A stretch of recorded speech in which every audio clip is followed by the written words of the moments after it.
In honor of May being Mental Health Awareness Month, today we are going to undercomplicate how to support someone who is going through a mental health crisis. Welcome to Undercomplicating Stuff, where we, two psychologists and coaches with over 40 years of combined experience, share our insights to help undercomplicate important topics. A friendly reminder that this video is meant for entertainment and conversational purposes only. Please see the information section of this video for additional resources. So my name is Dr. Julie Radico. I am a psychologist, a coach, an author, and a speaker, and I'm here with Dr. Stacey Gedeon. Hi, I'm Stacey Gedeon. I'm a health psychologist and the founder and CEO of a healthcare consulting and professional coaching business. And today's question is just perfect for the month of May and relates to some videos we've been doing really all month long to honor mental health awareness. And supporting a loved one, a coworker, whoever it might be, even somebody that you don't know through a mental health crisis can be really scary if you're not used to dealing with it and overwhelming and confusing. And so we're going to talk about ways to identify mental health crises and what you can do to help people when you're not a trained professional. When we think about what constitutes a crisis, it could be anything from thoughts of harming oneself or someone else. It could be somebody who's struggling with really severe depression or anxiety that's disabling. It might be someone who is not in touch with reality. So we might call them as having psychotic symptoms or delusions, and it's really getting to the point where it's dangerous potentially for themselves or somebody else. And even substance use disorders can present as a crisis from time to time. And you don't have to be a clinician to make a difference and to help support people. So the first priority that you would want to do if you notice that somebody appears to be in crisis, and maybe they even come up and tell you that they're really struggling. I actually had this happen to a family member at her place of work, where somebody was very honest that they were struggling. And fortunately, the family member knew what to do and sat with that person. And that's one of the first things you can do, is just to be present. You don't have to solve the problems. You don't have to diagnose them. You're just there to listen. And it can be really helpful to listen more than you talk and provide guidance and reassurance and support that you're there with them. Some strategies are to reflect back what you're hearing them say and to acknowledge their emotion and their difficulty. And it doesn't mean that you're agreeing that things are hopeless for them right now. You're wanting them just to feel heard and understood. So it may be things like, I'm really glad you shared this with me. That sounds incredibly heavy or difficult. And so you're just acknowledging that they're going through some real difficulty. While you're helping somebody in a mental health crisis, it's really important to pay attention to your own regulation of your emotions and your physiology. It's scary for a lot of us who are even trained to help someone when they're in imminent crisis. And so you want to be mindful of your speech, the tone of your voice. Even your heart rate might be kicking up a bit, and that's where you can practice some breathing. And believe it or not, people will start to match you if you do that, which can be very calming for them. It's also okay to ask someone if they have a safety plan, and they may not refer to it as that. It's something that we talked about in a video prior of how to establish a safety plan with somebody. But as a non-professional, you're not required or expected to do that.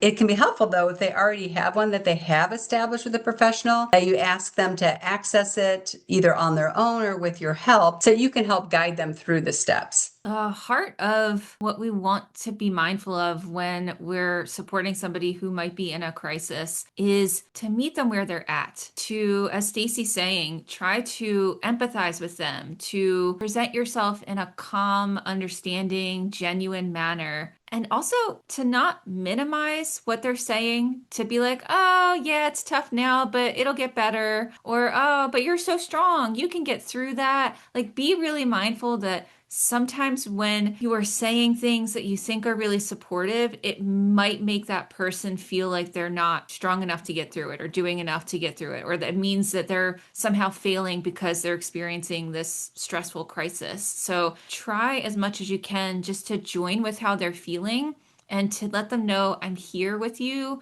I will sit with you. I'm happy to support you in walking through your safety plan in the way of you don't have to try to like motivate them to feel better, because they might just need to feel what they're feeling right then. Similarly, it can be hard if somebody has repeat crises and you are their go-to person, to not feel a little bit drained, or maybe even for your language to come out in a way that you might unintentionally be like guilting them over feeling the way that they do. And those are important moments to take as signals for you to soothe yourself in the moment and try to just stay with that person and help them in the way that they need right then. And also to maybe at a different time, take care of yourself. That might be a huge signal that you need support of your own.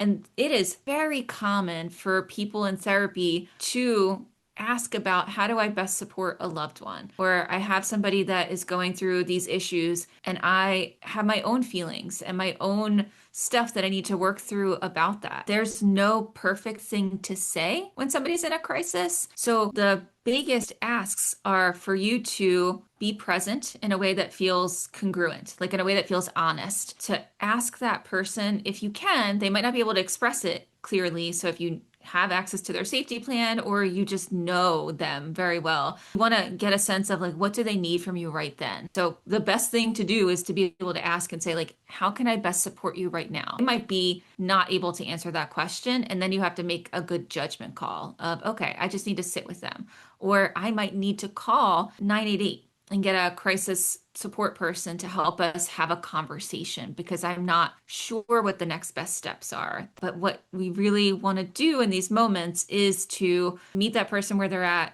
and also to do so in a way that you're also like keeping yourself in mind, that you're not saying or not saying things because you're feeling overwhelmed or burnout or scared. And it's hard to do that sometimes. So pull in other supports. And that might be calling things like 988 and getting a crisis worker. That also might be calling another family member or a friend, or if you are one of the people on their safety plan, who's another person on their safety plan. Pull in resources for how best you can surround that person with support when they need it. I really like how you're highlighting that there's help out there in a variety of different ways. One thing that a lot of organizations will do, but even outside of an organization, is something called mental health first aid training. And it's geared towards people that are not mental health professionals. And so if you know somebody in your life that maybe struggles with crises or not, think of it similar to learning CPR, right? That's a good thing for all of us to know, because you never know.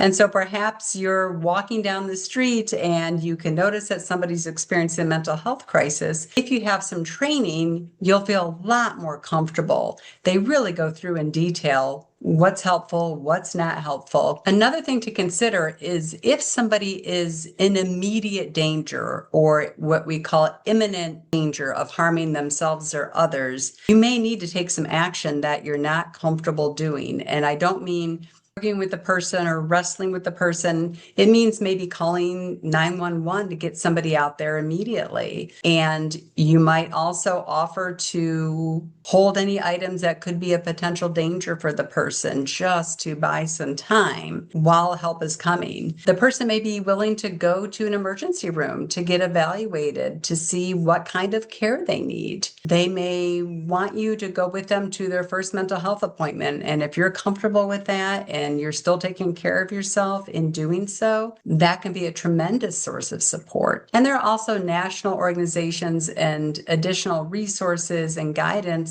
that are available to you. Yeah, building on that, there are resources out there. You don't have to do this alone. So, another resource is the National Alliance on Mental Illness, or NAMI. They have an amazing website with a lot of great information for family members, loved ones of people who are dealing with mental illness. There are additional resources out there like blogs online or books that you could borrow from your local library or look in your local bookstore that are focused on all different types of mental health and mental health support. And one of them is the book that I co-authored with Charity O'Reilly and Dr. Nicole Halverson, which is called You Will Get Through This. It is a mental health toolkit that goes through 22 common types of issues that you might deal with, from loneliness to panic disorder to grief and loss. And in each of those sections, we have ways that you can talk to a loved one if they are dealing with the issue,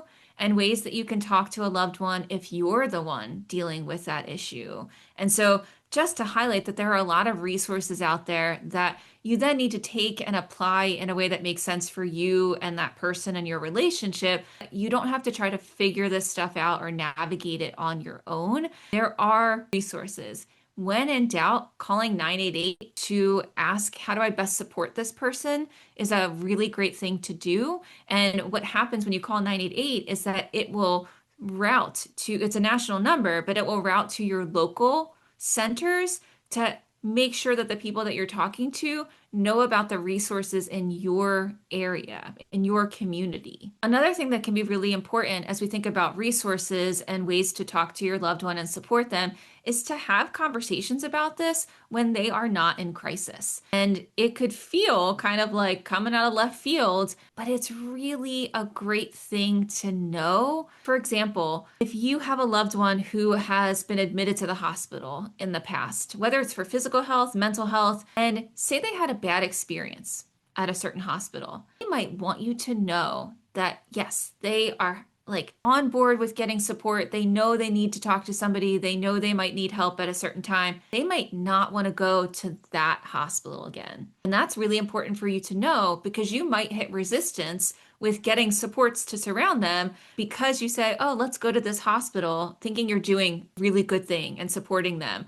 And they might be reacting then negatively to, I don't want to go to that hospital. But you might hear it as, oh, I don't want to go to the hospital. When having that conversation beforehand could really make sure you're on the same page because we're all human and we all have experiences where you may have had a really great experience and you're like, yes, I will go get support if I know it's here. Let's go back here. Or the opposite, where you're like, I did not like that experience and I would be willing to get support, but maybe not at that same location. So if you have that option, try to really make sure that you're aware of what that person is going to respond best to. And the best time to have those conversations are when they are not in crisis. When you just have like a safety plan, like, hey, we care about each other. We want to know how to best support each other. Let's have a conversation, even if it feels awkward, of if anything were ever to happen, this is what I would hope you would do to support me. And then you could ask the same thing back, like how best I could support you, like share that. And so as we start to wrap up here, my takeaway is for people who are in the support role in these scenarios to take care of yourself just in the same way and with the same importance that you would give to the person that you're trying to support in these scenarios. It's hard to be a caregiver. It's hard to be somebody who is supporting anybody who's experiencing any kind of crisis. And so being honest with yourself that you might need time for rest and to get help and support for yourself so that you can show up for your loved ones in the ways that you really want to.